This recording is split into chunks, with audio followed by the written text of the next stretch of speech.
हमारे इस कार्यक्रम में हमारी जो अगली साथी हैं, नेक्स्ट जो हमसे जुड़ रही हैं, वो हैं मंजू लोढ़ा जी, जो मुंबई राजस्थान से हैं और इस समय मुंबई में हैं। मंजू जी बहुत सारे एनजीओ में कार्यरत हैं, लोढ़ा फाउंडेशन चलाती हैं और भी बहुत सारे सोशल वर्क हैं जो उनके द्वारा किए जाते हैं। Manju all all that I am times of India से उनका प्रकाशित है। परमवीर चक्र उनकी एक बुक है, जिसको बहुत सारा सम्मान मिल चुका है। बहुत सारे बड़े बड़े सेलिब्रिटीज के साथ, बहुत सारे जो बड़े बड़े लोग होते हैं हमारे, यहाँ तक कि हमारे प्राइम मिनिस्टर, हमारे आदरणीय हमारे प्रधानमंत्री जी नरेंद्र मोदी जी के साथ भी उनकी मीटिंग्स हो चुकी हैं। समाज के लिए, साहित्य के लिए मंजू जी बहुत कुछ कर रही हैं, जुड़ चुकी हैं वो हमारे साथ। मंजू जी, आपका स्वागत है इस पटल पर। नमस्कार। अभिनंदन नमस्कार है और पारुल आप जी, बहुत बहुत धन्यवाद आपका। स्वागत है नमस्कार आपका। योगिता जी, नमस्ते। मैं इनका स्वागत में मंजू 4 जी लाइनें आप। देना चाहूंगी। जी, जी बिल्कुल। इजाजत हो तो मैं 4 लाइन इनके स्वागत में पढ़ना चाहती हूँ। बहुत बहुत धन्यवाद। बख्श दे खुदा, मैं वफा कर रहा हूँ। जी योगिता जी, बख्श स्वागत दे है। खुदा, मैं वफा कर रहा हूँ। बेवफाइयों के दौर में ये गुनाह कर रहा हूँ। बेवफाइयों के दौर में ये गुनाह कर रहा हूँ। मोहब्बत से तो कब का दिल भर चुका है मेरा। मोहब्बत से तो कब का दिल भर चुका है मेरा। मैं अनजान रास्तों में सफर कर रहा हूँ। मैं अनजान रास्तों में सफर कर रहा हूँ। जिसे जानकर भी अनजान रहा उम्र भर, मैं उसके ही पहलू में बसर कर रहा हूँ। मैं उसके ही पहलू में बसर कर रहा हूँ। भूल चुका हूँ उसे हर बंधन को तोड़कर। भूल चुका हूँ उसे हर बंधन को तोड़कर। फिर भी न जाने क्यों उससे वफा कर रहा हूँ। फिर भी न जाने क्यों उससे वफा कर रहा हूँ। दिल की धड़कनों ने तो कब का छोड़ दिया उसे। दिल की धड़कनों ने तो कब का छोड़ दिया उसे। और एक मैं हूँ जो उसका भला कर रहा हूँ। एक मैं हूँ जो उसका भला कर रहा हूँ। जीना आ गया है मुझको, जीना आ गया है मुझको उससे दामन छुड़ाकर। अब मैं खुद के लिए ही दुआ कर रहा हूँ। अब मैं खुद के लिए ही दुआ कर रहा हूँ। तो इन्हीं चंद पंक्तियों से मैं आपका स्वागत करती हूँ। आप पटल पर आकर विराजिए। और थैंक आपने यू। हमें, हमारे पटल को गौरवान्वित किया है। आपकी महिमा का मैं क्या बखान करूं। आप तो स्वयं में ही अपना परिचय है। तो आपका स्वागत है और हार्दिक अभिनंदन धन्यवाद। है। धन्यवाद आपका। मंच को प्रणाम करती हूँ और हृदय से मैजिक मैन चंद्रा जी का आभार प्रकट करती हूँ कि इस पटल से जुड़ने का सुअवसर मुझे प्रदान किया। और मेरे सभी श्रोताओं को भी जो आज यहाँ पर जुड़े हुए हैं, उन सबको भी मैं अपना नमन करती हूँ कि मुस्कुराती हुई जिंदगानी चाहिए, आज कुछ ऐसी रवानी चाहिए, सारी दुनिया अपनी हो जाती है, बस एक उसकी मेहरबानी चाहिए, एक उसकी जी जी, मेहरबानी चाहिए। और बहुत खूब, बहुत खूब। कोरोना का ये काल है और हम सब, पूरा विश्व ही इस संक्रमण काल से गुजर रहा है।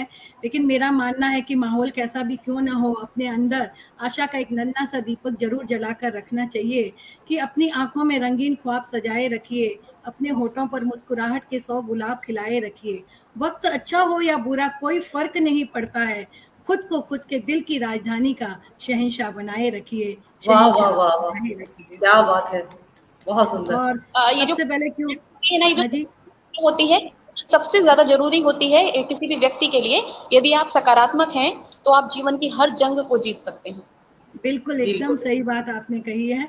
और मतलब क्या है ना कि आशा आशा एक ऐसी चीज़ है ना कि आशा आशा अगर हम मन के हारे हार और मन के जीते जीत है, तो ज़िंदगी में हर चीज़ का दूसरा संस्करण हो सकता है, लेकिन आशा का कोई भी विकल्प नहीं हो सकता है, क्योंकि आशा तो अपने आप में ही एक बहुत बड़ी चीज़ है। तो हमेशा मैं हमेशा कहती हूँ कि ग्लास आधा भरा है या खाली है, लेकिन आप आधा भरा हुआ देखिए, कभी भी ये मत सोचिए कि वो खाली है, क्योंकि हम फिर बिल्कुल। उसके लिए कुछ प्रयत्न कर सकते हैं। विश्वास और प्रयत्न 2 चीज़ें ऐसी हैं जो अगर आपके पास है तो आप ज़िंदगी की हर जंग जीत सकते हैं, हिमालय की चोटी चढ़ सकते हैं। ये होता है बिल्कुल विश्वास और प्रयत्न। तो आज सही। हम सब हिंदी दिवस मना रहे हैं इतने दिनों से, तो मेरी पहली कविता जो है मैं अपने हिंदी को समर्पित करती हूँ कि मेरी स्वागत। मातृभाषा है हिंदी, पुष्प की अभिलाषा है हिंदी, भारत के सारे प्रांतों को एक धागे में पिरोती है हिंदी। हजार वर्ष का समृद्ध साहित्य है हिंदी, स्वयंभू का पौम चरित्र, कबीर की वाणी साखी, मीरा का गोपाला है हिंदी। सूरदास की बाल लीलाएं, बिहारी का श्रृंगार रस, रहीम के दोहे सौठे बरवे, संतोष धन है हिंदी। रेदास का चंदन पानी, खुसरो की पहेलियां मुकरियां, नवीन की उर्मिला के गले में तुलसी के पद पिरोती है हिंदी। गुप्त की भारत भारती, मिश्र की त्रिकाल संध्या आरती, सुभद्रा के बिखरे मोती, देशभक्ति का बहता झरना है हिंदी। भारतेंद्र की खड़ी बोली, कालिदास का मेघदूत, मुल्ला दाऊद की प्रेम कथा चंद्रायन और पंडित द्विवेदी का जागरण सुधार काल है हिंदी। गुरु नानक की जपूजी, जायसी की पद्मावत, सुमन का जीवन के गान, अज्ञे का गद्य और पद्य है हिंदी। बच्चन की मधुशाला, प्रसाद की कामायनी, धर्मवीर की कनुप्रिया और महादेवी के गीतों की रवानी है हिंदी। युगवाणी पंथ की पुकारती है हिंदी, दिनकर की रसवंती बातें, चंदर बरदाई का पृथ्वीराज रासो और प्रेमचंद की अद्भुत कहानियां हैं हिंदी। निराला की राम शक्ति पूजा महाकविता है हिंदी। दुष्यंत की अनमोल गजलें, भगवती की चित्रलेखा और नीरज का प्रेम रस प्याला है हिंदी। शिवानी, मृदुला सिन्हा, पुष्पा भारती, चित्रा जी, कमलेश्वर जी, खत्री जी आदि अनगिनत कलमकारों की कलम है हिंदी। इस छोटी सी कविता में मैं पिरो नहीं सकती हिंदी साहित्य के अनमोल रत्नों को। एक एक अमूल्य धरोहर है और कोहिनूर है हमारी हिंदी।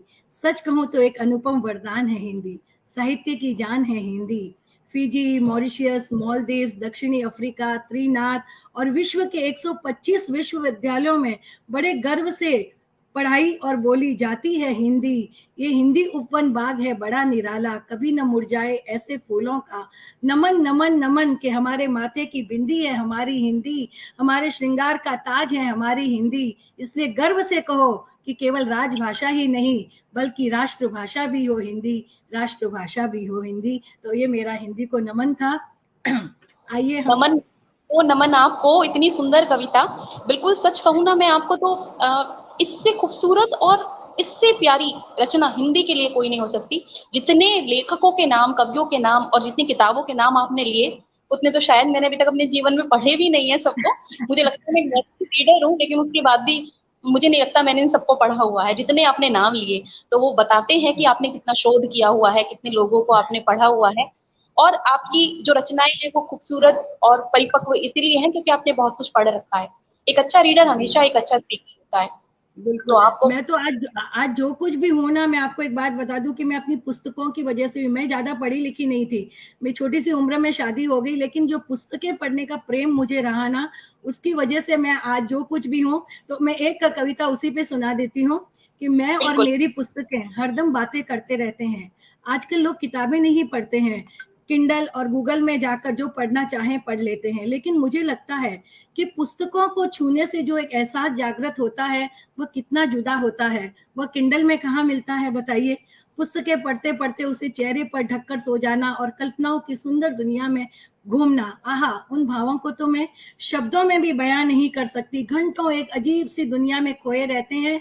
पुस्तकों के पात्र जागृत हो जाते हैं और आपस में हम विवेचना करने लगते हैं। मेरे इर्द गिर्द एक भीना भीना सा वातावरण महकने लगता है। सैकड़ों किताबें पढ़ी हैं मैंने, कर्नल रंजीत, गुलशन नंदा, वेद प्रकाश शर्मा से लेकर बच्चन जी, नीरज जी, गुलेरी जी, खत्री जी, जयशंकर प्रसाद, महादेवी वर्मा, सुभद्रा कुमारी चौहान, अनगिनत लेखकों को, पत्र पत्रिकाओं को मैंने पढ़ा है और आज भी पढ़ती हूँ।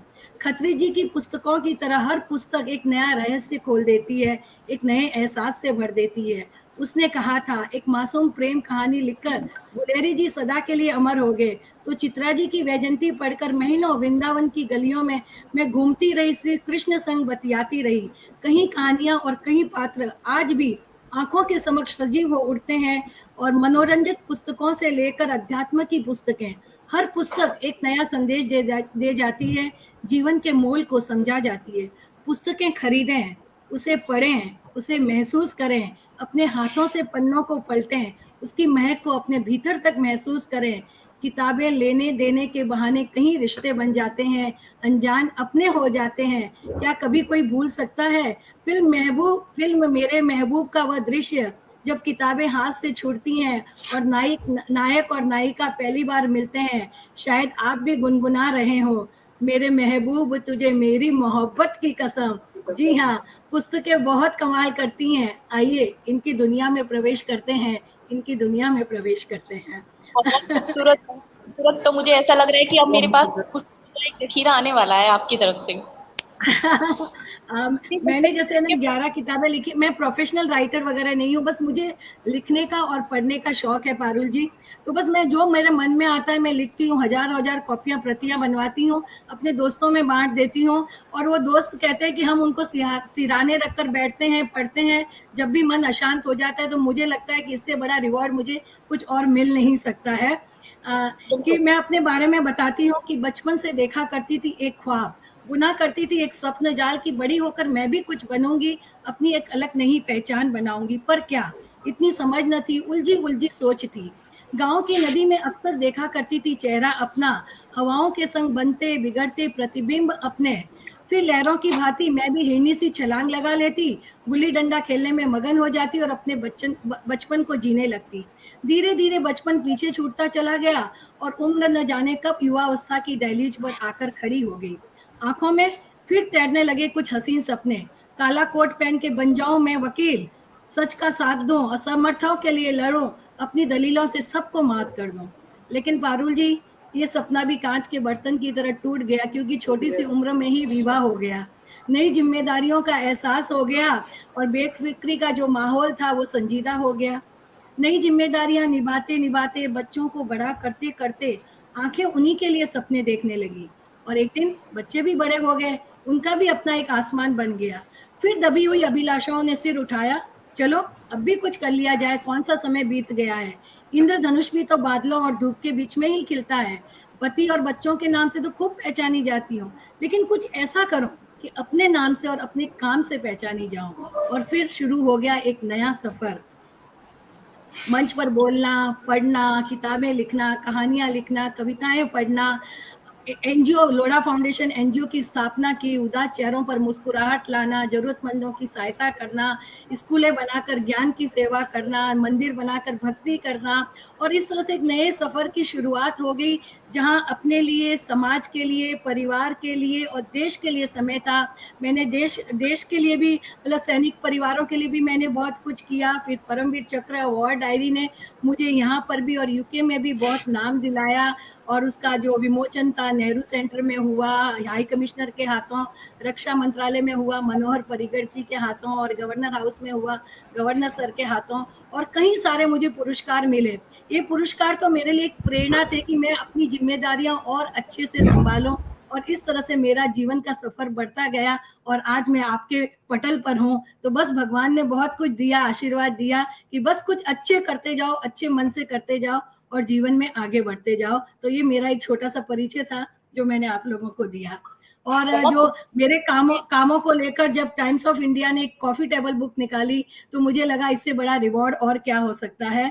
तो बस पारुल जी, जीवन में छोटी छोटी चीजें करती हूँ कि आज मैंने कुछ नहीं किया, यूं ही बैठी रही, सोचती रही, जो भी अच्छा किया है उस पर विचारती रही, और जो भी गलत किया है उस पर भी एक नजर डाली। क्या खोया क्या पाया, जीवन कितना सार्थक है, परमपिता परमेश्वर ने मुझे इस दुनिया में क्यों भेजा है, क्या मैं रोते हुओं को हंसा पाई हूँ, क्या मैं उदास चेहरों पर मुस्कुराहट ला पाई हूँ। जिंदगी के चौथे पड़ाव पर पहुंच चुकी हूँ। अब कुछ ऐसा करना चाहती हूँ कि जब इस दुनिया से जाऊं तो मन में एक खुशी हो, एक आनंद हो कि जीवन मैंने सही ढंग से जिया है। ए दिल, दिखा कुछ नया, सुझा एक नई राह, जिस पर चलकर एक मिसाल बन सकूं। अपने आसपास के वातावरण को भीनी भीनी सुबह से सुवासित कर दूं, हर उदास चेहरे पर मुस्कुराहट धर दूं और हर आंखों में आशाओं के नए दीप जला सकूं, नए दीप जला सकूं। तो ये मन की एक भावना है, और जिसे मैं अभी कहा कि आप उम्र के चौथे पड़ाव, लेकिन आपकी जो जिजीविषा है, आपके अंदर की जो क्षमता है, जो आपका जज्बा है, उसे देखकर बिल्कुल नहीं लगता, बिल्कुल एक कॉलेज गोइंग यंग गर्ल लग रही है मुझे अपनी बातचीत से। उसी जज्बा आपके अंदर कायम होना चाहिए हमेशा जीवन में आगे बढ़ने के लिए। मैं तो आज भी अपने आप को कॉलेज गर्ल समझती हूँ। जब कॉलेज के सामने से जाती हूँ मेरा मन करता है मैं फिर पढ़ने बैठ जाऊँ वहां पे जाके। बहुत अच्छी बात है ये तो। क्योंकि उम्र का संबंध जो है ना, मतलब जो बुढ़ापे का संबंध उम्र से नहीं होता है। अगर आपके बिल्कुल, अंदर, मन से विनोबा होता है। भावे कहा करते थे कि आपके अंदर अगर कुछ सीखने की ललक है तो आप 80 साल के भी हो तो 16 साल के हैं, और अगर आपके पास कुछ सीखने की ललक नहीं तो 16 साल के होकर भी आप 80 साल के हो जाते हो। इसलिए जीवन में हमेशा नया कुछ सीखने की जिजीविषा रखनी चाहिए कि बुढ़ापे का रोना तो कभी भी नहीं रोना चाहिए। तो बस यही है कि हम क्या करें कि कितनी सुंदर है तू है जिंदगी, तेरे गले से लग जाऊं, बाहों में भरकर तुझको सपनों के संसार में खो जाऊं। कभी माँ बहुत बनकर लौरी सुनाती है तो कभी पिता बनकर हर धूप से बचाती है, भाई बहन बनकर हर दुख सुख की साथी बन जाती है, तो दोस्त बनकर मुस्कुराना सिखाती है, हर मुश्किल का सामना करना सिखाती है, हम सफर बनकर रोमांस के सागर में डुबोती है, तो हर कदम का सहारा बनती है। बच्चे बन बुढ़ापे की लाठी बनती है, लोगों के उदास चेहरे पर मुस्कुराहट बांटना सिखाती है तू ए जिंदगी। ए जिंदगी मेरे ख्वाबों की ताबीर है तू, मेरे सपनों की हकीकत है तू, जीना सिखा देती है तू है जिंदगी, हर हाल में मुस्कुराना सिखा देती है। कभी तू गम देती है ए जिंदगी, सपनों को तोड़ देती है, मायूस कर देती है, लेकिन सहारा भी तो तू ही देती है ए जिंदगी, और हर परिस्थितियों में लड़ना भी सिखा देती है। एक महबूब की तरह प्यार भी करती है, और रूठ जाती है तो दुश्मन की तरह सजा भी देती है। तेरे कई बहुत रूप हैं, स्वर्ग भी तू है, नर्क भी तू है, मन और मस्तिष्क का पतवार भी तू है।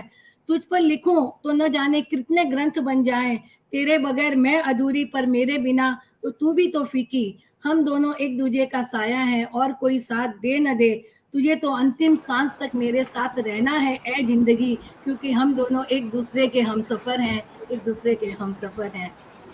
तो यही है। बहुत सुंदर। बहुत सुंदर। हाँ, अभी मैं आपको मैं है ना अपने, हाँ जी हाँ जी हाँ जी बोलिए। हाँ क्या सुनाना चाहती हूँ। अभी जो हाँ आपने हमें सुनाया उसको लेकर जो आपकी जिजी विषय को मेरा नमन है, और 4 पंक्तियां हैं आपके लिए। हाँ कुछ कहो या रहो चुप तो भी चले, कुछ कहो या रहो चुप तो भी चले, खामोशियों को सरगम मिले, चाहतों का सिला तो नजर आ गया, चाहतों का सिला तो नजर आ गया, तुझको धरती मिले मुझको अंबर मिले, तुझको धरती मिले मुझको अंबर मिले। और बहुत आपकी बढ़िया। उड़ान इतनी खूबसूरत, इतनी बड़ी हो आपकी उड़ान, आपके हौसलों की उड़ान की, आपको उड़ता हुआ देखकर जो लोग कल्पना करते हैं उड़ने की कभी, वो अपने अंदर परों को निकलता हुआ महसूस करें। तो मेरा नमन, हृदय से है आपको नमन। Thank you thank you. अब मैं चाहती हूँ कि मैं आपको एक अपने बचपन में ले जाऊं, कि हम सबका बिल्कुल। बचपन रहता है, और जिंदगी में कहते हैं ना, जिंदगी के 3 पड़ाव होते हैं, लेकिन बचपन हमको सबसे प्रिय होता है। बचपन की याद आते ही स्मृतियों के अरण्य में जैसे खलबली सी मच जाती है, और घटनाओं के हिरणों के झुंड दौड़ते हुए दिखाई देने लगते हैं। कोई कहता है कि जो यादें हैं जो बकुल के फूल की तरह होती हैं, मयूर के पंख की तरह होती हैं, जो कि अपनी सुगंध पीछे छोड़ जाती हैं, लेकिन मैं कहती हूँ कि यादें जो होती हैं हाथी के पैरों की तरह होती हैं, जो कि मन की आर्द्र भूमि पर अपना अमिट चिन्ह छोड़ जाती हैं। तो मैं आपको अपने बचपन और अपने गांव में ले जाना चाहती हूँ। तो देखिए कि वो भाई स्वागत। बहन की आंखों के, वो माँ बाप की आंखों के हम तारे, वो भाई बहन का निश्चल प्यार, वो रूठना, वो मनाना, वो छोटे छोटे घरौंदे बनाना, वो एक ही थाली में मिल बांट कर खाना, न तेरा न मेरा सब कुछ अपना।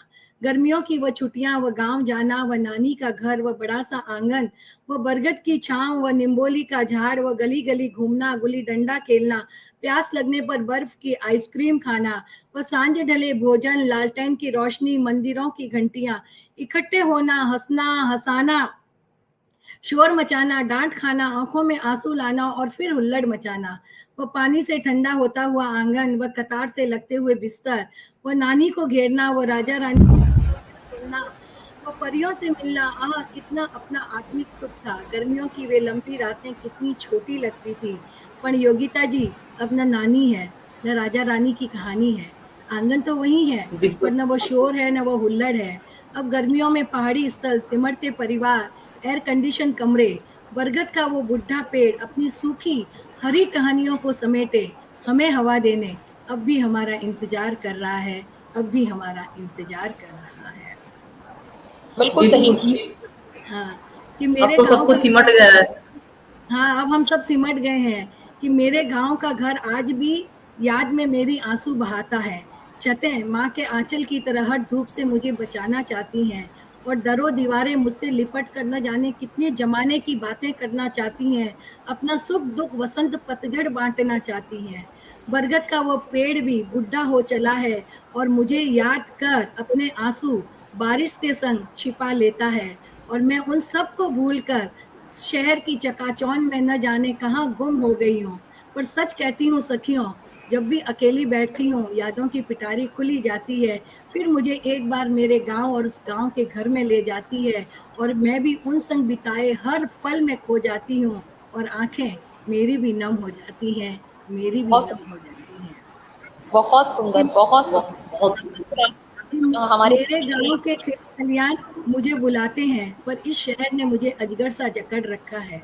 मिट्टी का चूल्हा, दही की लस्सी, बाजरे की रोटियां, ताजी मीठी सब्जियां मुझे ललचाती हैं, पर गैस के चूल्हे, चाय की चुस्कियों और विदेशी व्यंजनों ने मुझे जकड़ रखा है।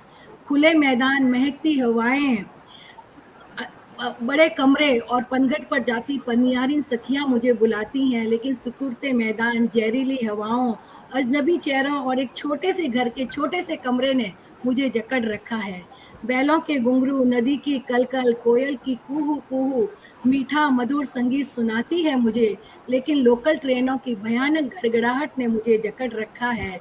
वह अमिया की बगिया, बगिया में झूला झूलती सखियां मुझे बुलाती हैं, पर क्या करूं, मुंबई शहर की किटी पार्टियों और क्रिसमस क्रिसमस पार्टियों ने मुझे जकड़ रखा है, क्रिसमस पार्टियों ने मुझे जकड़ रखा है, मेरे गांव के खेत खलियान।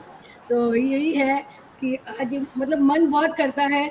मैं तो जैसे कि बॉम्बे में ही पैदा हुई थी, मेरा ब्रॉन एंड ब्रॉट अप सब मुंबई है, लेकिन गांव में जो एक गर्मियों की छुट्टियों में बिताया 1 डेढ़ महीना जो है, वो आज भी जैसे मन के उस पे है ना पत्थर, मन मन पे पत्थर से लिखा गया है। उसकी यादें कभी नहीं भूलती हैं, वो माटी की खुशबू आज भी उसको याद करके आंखों में आंसू आ जाते हैं कि अब ज्यादा गांव जा ही नहीं पाते हैं, शहर के ही होकर रह गए हैं, शहर में ही सिमट गए हैं। कि प्रकृति का सौंदर्य जहाँ अपना इत्र बिखेरता है, ये मेरे गांव की एक कल्पना मैंने कि प्रकृति का सौंदर्य जहाँ अपना इत्र बिखेरता है, देव कन्याएं सी विचरती हैं हवाएं, दिन में बरसता है धूप का पराग और रात कुमकुमी बना जाती है सांझ। कविता सा आहिस्ता आहिस्ता उतरने लगता है अंधेरा और छलकने लगता है चांदनी का अनुराग। अनगिनत पेड़ों के संग घूमते हुए जिंदगी से न जाने कितना ही रेशम मांग लेने की जिद कर बैठता है मन।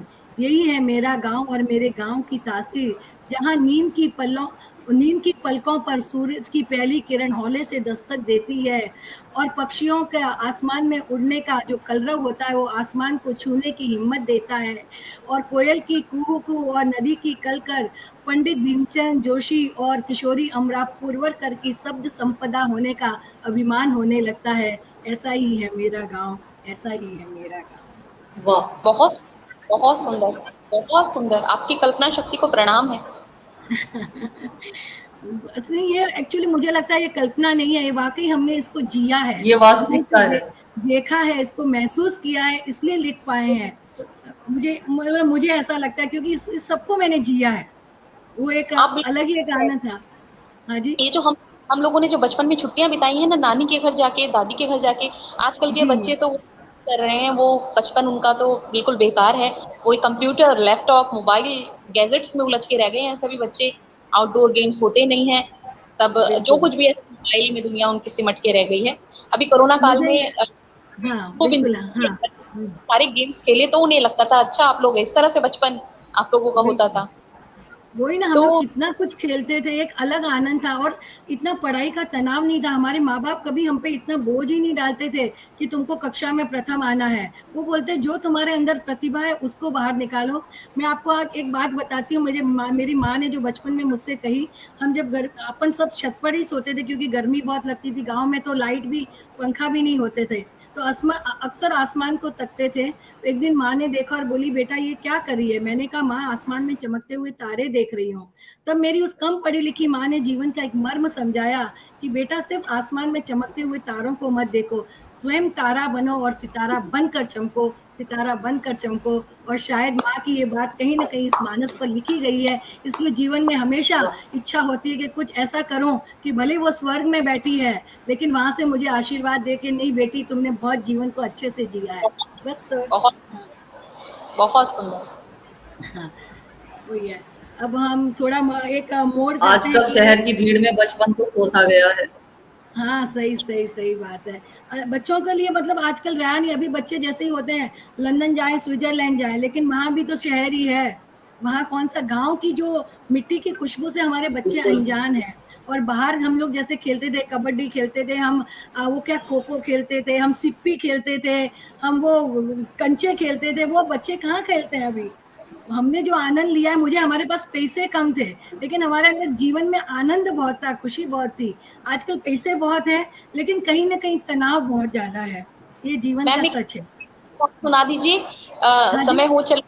समय हो चला है, एक छोटी-सी रचना कोई हो आपका, कोई मुक्तक या कुछ और हो कुछ, तो वो सुना दीजिए। अच्छा, और अच्छा।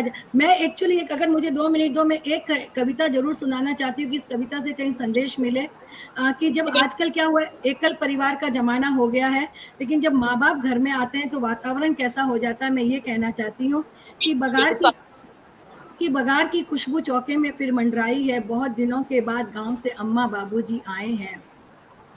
पर्दों की उगड़ी तुरपन पर सीवन होगी, बच्चों में बाकी ममता की भरपाई होगी। चना चबेना लड्डू पेड़ा ताजा घी मक्खन टॉफियां भरकर लाए हैं। अब ठाकुर जी की आरती और भजन सुबह शाम गूंजने लगे हैं। पवित्र वातावरण से घर की दीवारें चहकने लगी हैं। इत्र और अगरबत्ती की खुशबू चारों तरफ मंडराने लगी है। कांसे की थाली पीतल का लोटा चांदी का चम्मच चमक उठा है। चौक मांडनों और रंगोली से घर का कोना कोना दमक उठा है। बुढ़े हाथों ने अजब करामात दिखलाई है। अब सभी के मनपसंद व्यंजनों से रसोई महक उठी है। जिद कर कर करके सबकी थाली परोसी जा रही है। एक एक और हाथों से खिलाया जाने लगा है। घर में अजीब सी ममता घुलने लगी है। अब पति रात में बच्चों को घर में निश्चित होकर तफरीर करने लगे हैं। दादी और नानी की कहानियां फिर से सुनाई देने लगी हैं। दोपहर में दालान में अगल बगल की नव युवतियां और नव वधुएं बतियाने लगी हैं। नित नए अचार मुरब्बे बनने लगे हैं और ऊन के गोले फिर से उगड़ने लगे हैं। बाबूजी ने घर के कई काम काज ओढ़ लिए हैं।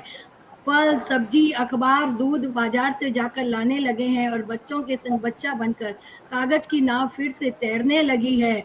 बाबूजी बच्चों को पढ़ाने लगे हैं। उनकी हिंदी की मात्राएं सुधरने लगी हैं और मंत्र बोल बोल कर बच्चे पाठशाला में सभी को अचंभित करने लगे हैं। इनके आने से जो ये घर है ना, ये जो मकान है वो घर बन गया है। चार दीवारी मुस्कुराने लगी है।